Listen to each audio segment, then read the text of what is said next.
episode of Sleep and Relax ASMR. Today we'll be doing another installment of movie reviews, and as made obvious by the title of today's episode, we'll be reviewing the 2017 action thriller Logan. A couple things before getting into the episode. Number one, if you can't tell, I'm feeling a little under the weather. And I didn't want that to stop me from recording, but I apologize if my voice is a little different or a little distracting, let's say. But again, I didn't want to let that get in the way of making this episode for you guys as the dog next door starts barking. I apologize if there's also some noise in the video. Every time I record, there's always a plane or a dog barking or something. I'll finish this bit, and then if they keep on barking, I'll just wait to record the rest. But that's number one. I'm feeling a little sick. Hopefully you guys don't mind. Number two, if you guys agree with what I'm saying in the review, if you disagree with it, if you want me to stop doing movie reviews, just get in touch with the show at SleepandRelaxASMR@gmail.com and check out our website, SleepandRelaxASMR.com. Without further ado, let's get into the episode, but I'm going to wait to record the next little bit until the dogs, or when the dogs start barking.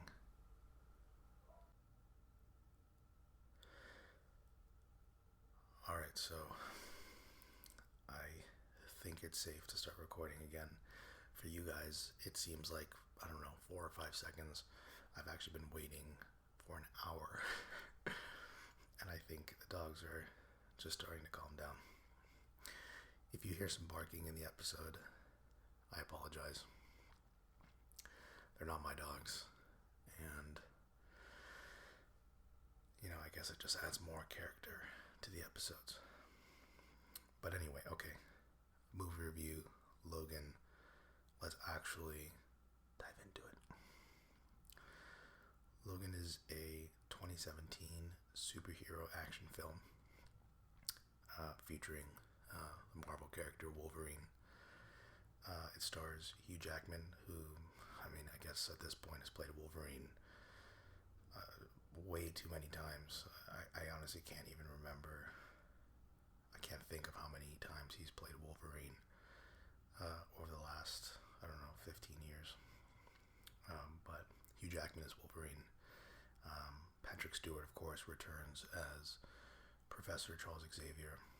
And Daphne Keane is the little girl who plays Lauda. Lauda, of course, being the little girl that you've probably seen in the trailers. So the plot goes something like this. Let me drink a little bit of tea before I get into it.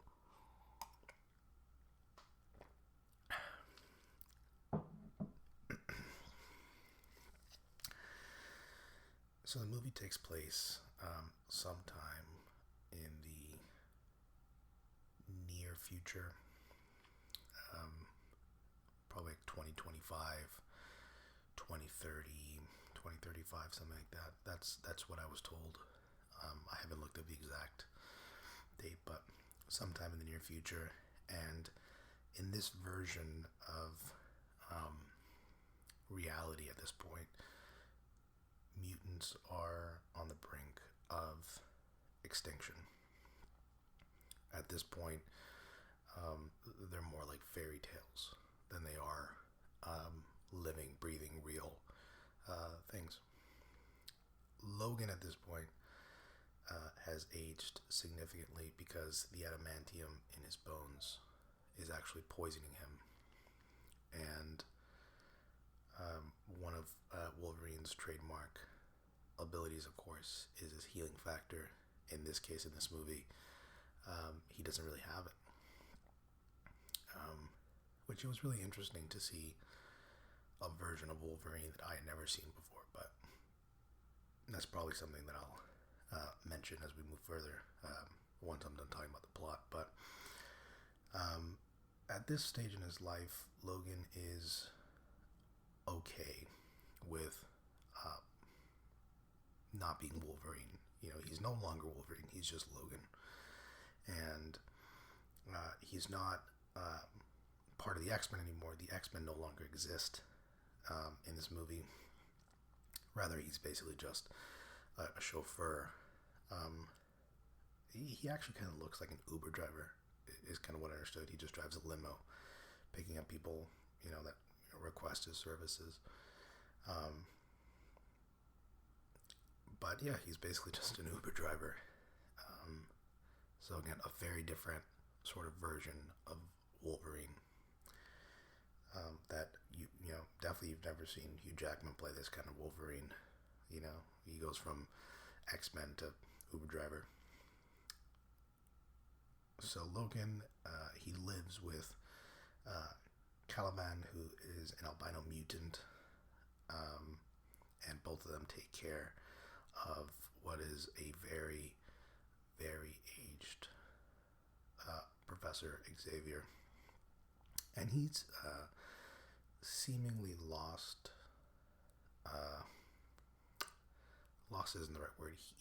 It seems like he's lost control of his telepathic abilities. Without going too much further into the details of the film, so that I don't spoil anything for those of you who haven't seen it.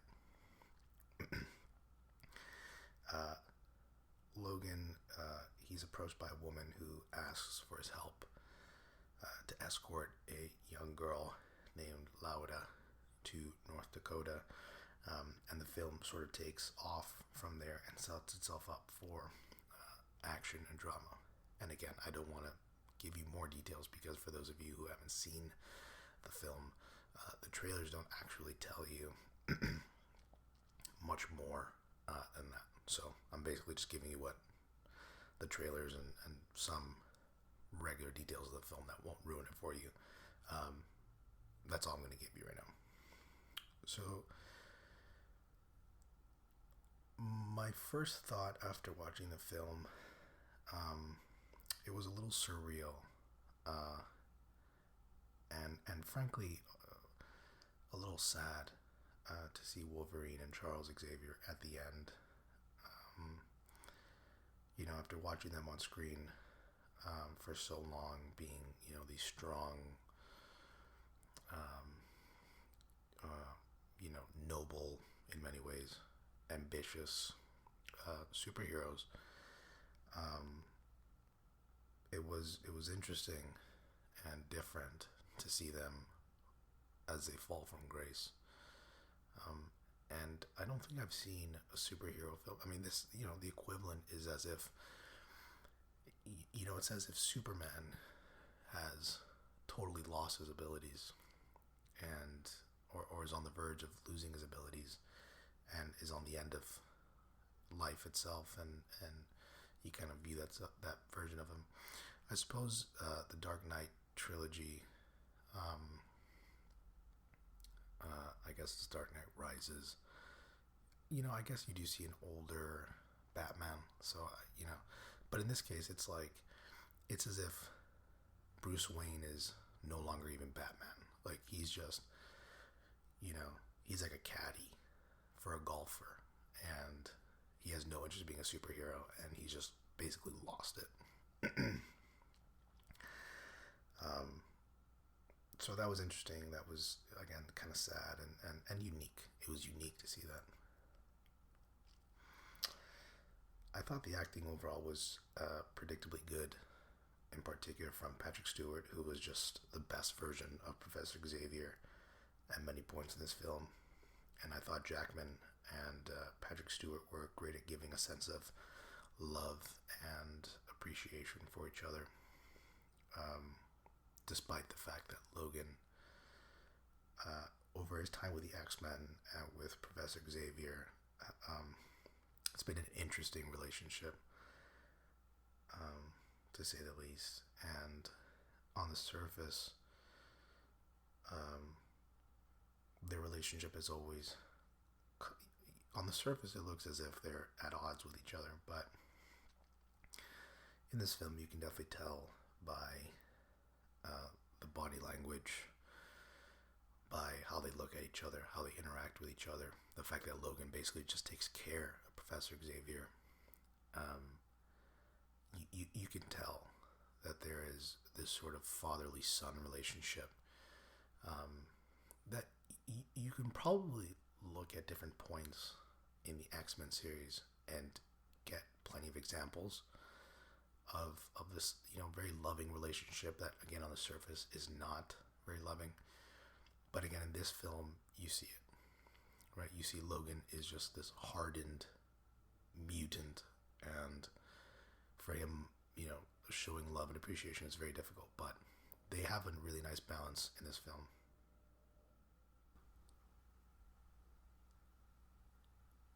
So I thought the relationship that Logan and Professor Xavier displayed throughout this film was, it added a certain amount of depth to the film that I was not expecting, and it was pleasant. It was pleasant to kind of see that dynamic. I like the action, of course, and I was pleasantly surprised by the violence, actually. I haven't seen another X-Men film in a while, so maybe I'm wrong, but this movie was just violent, it was brutal, and I liked it, and I thought it really worked. It wasn't, it was Logan chopping off limbs, and it's great, when you're facing an enemy that is, a negative force in front of you. It's unlikely you're going to be nice when slashing, your enemy. I mean, you're going to be brutal, and Wolverine in many ways is a very brutal character, so the violence was justified, and it was nice to see actually in this movie. I thought it worked. I thought the action and the violence worked.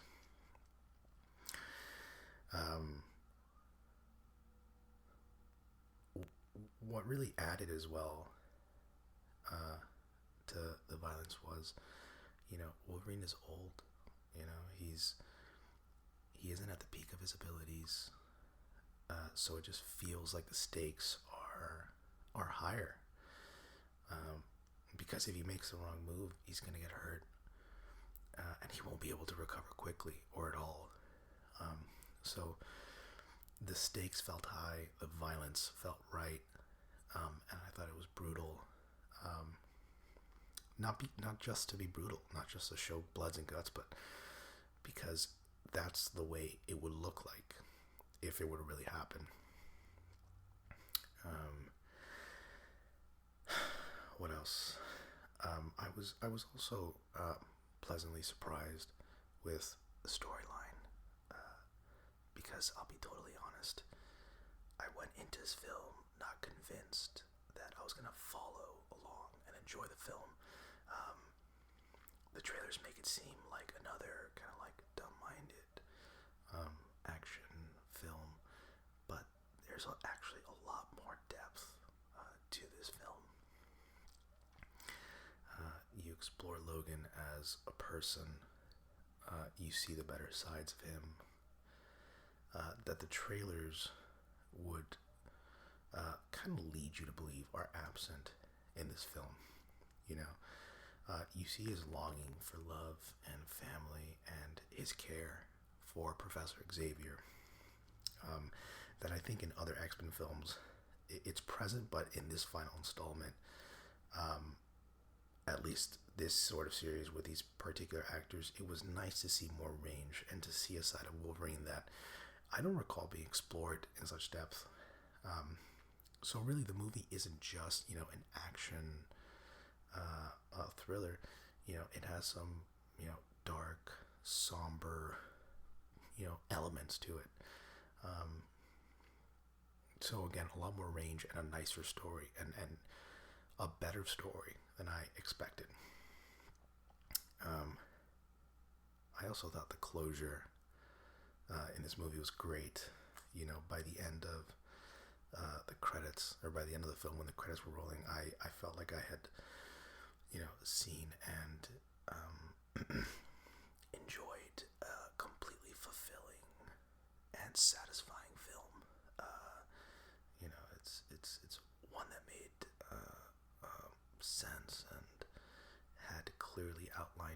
relax and hit the beats it wanted to hit, and concluded in a way that it should have.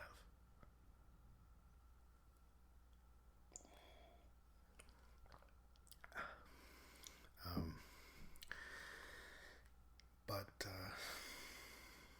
like every film, or like most films, there were some elements that didn't necessarily work for me, and I'll go ahead and start with my criticisms of the film. First off, the film was very predictable. Every beat of this movie, you can guess or predict what's going to happen next. If you heard my review for the film Get Out, you remember that for that particular film, it wasn't predictable, and so I was captivated the entire film, knowing that, if I missed something, then I wouldn't be following the storyline, and I wouldn't know how it was going to end, and I wouldn't be able to appreciate the film for what it was.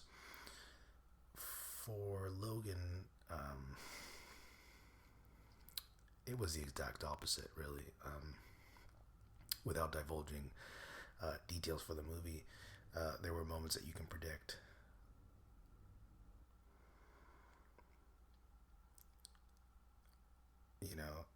For this film, again, you're looking at moments that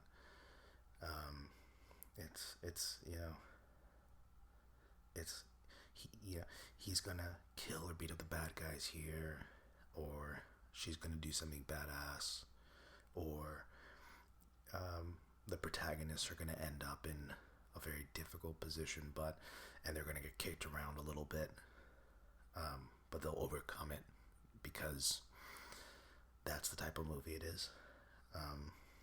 So on and so forth. Again, I don't want to provide specific examples because I don't want to ruin it for you guys. It doesn't make it a bad watch.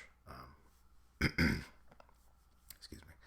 It doesn't make it a bad watch, but it doesn't make the next move of the film as exciting as it could have been otherwise, because again, you can predict what's going to happen, and you can just foresee it. So that was a negative criticism I had for the film. Adding to the criticism, I'd say the film at times contradicted itself, and there were details that weren't accounted for. I apologize. Now there's a plane going over the house. Had a rough time recording today. Sorry about that. But there were just little details in the film that weren't accounted for, so it became distracting. Without spoiling anything, as an example, to sort of back up my point, there are a group of people that you see for a brief time in this film, and they all have different accents, despite growing up in literally the same area, and you'll see exactly what I mean when you see this film.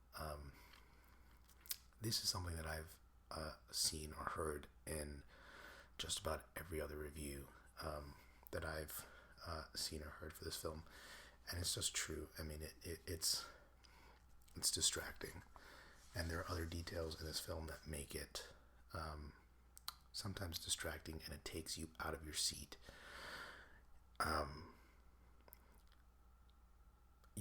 I think I mentioned this in my review for Get Out, but I think part of what makes a great film is you're watching it and you feel present. You feel as if you're actually in the film itself, and that you're not watching a film. And because some of these details were not accounted for or neglected at one point or another, it reminds you you're watching a movie. So it does take away a little bit from the enjoyment factor, in my opinion, of course.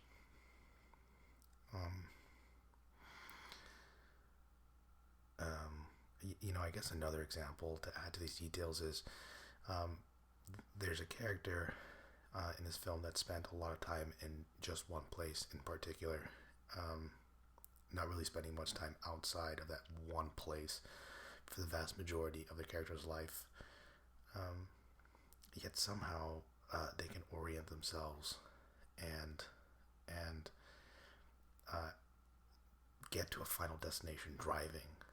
It's like, no, I mean, if you put me in, I'm not from North Dakota. If you put me in North Dakota without a GPS, and it's the first time that I've been in the state, or that I'm driving a vehicle, or that I'm ever hearing about this place, I'm not going to know how to get to exactly where I'm getting to. So again, it was predictable that the characters sort of knew exactly how everything was going to work out. But that's not the way it would work in the real world, right? So again, these details that are not accounted for, that are distracting, for me at least, because I do tend to be someone that really closely watches these kind of details, so it could just be me. My final criticism of the film is, in particular, somewhere in the middle of the film, it dedicates screen time to help develop some characters, which is fine because you don't need constant action. Let me drink more tea.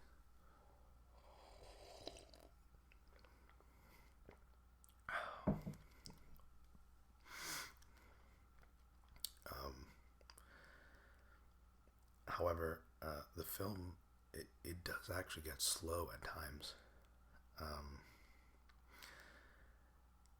And it's not as interesting as it could have been. It's like you're basically focusing on underdeveloped characters that, in my opinion, didn't deserve the time. I think it was done in order to try to help increase the sense that the danger in this film was real, and that these antagonists were bad and ruthless. But it just didn't quite work for me. I thought it was a little slow.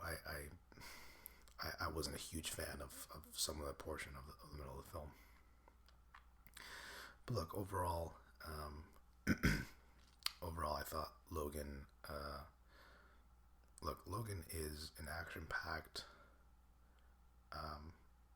drama, thriller, whatever you want to call it, with some surprising depth, some very predictably good acting from Hugh Jackman and Patrick Stewart, but with some cheesy cliche moments and a lot of predictable moves along the way. Overall, I'd give it a B+, and I would definitely watch it again in the future. I'd recommend that if you haven't seen it, you should see it. I think it's a film worth watching. But that's it for my analysis. I'm curious to know what you guys thought about the film. Let me know your thoughts by getting in touch with the show at SleepandRelaxASMR@gmail.com, or you can check out our website, SleepandRelaxASMR.com. That's all for this episode. As always, thank you, and take care.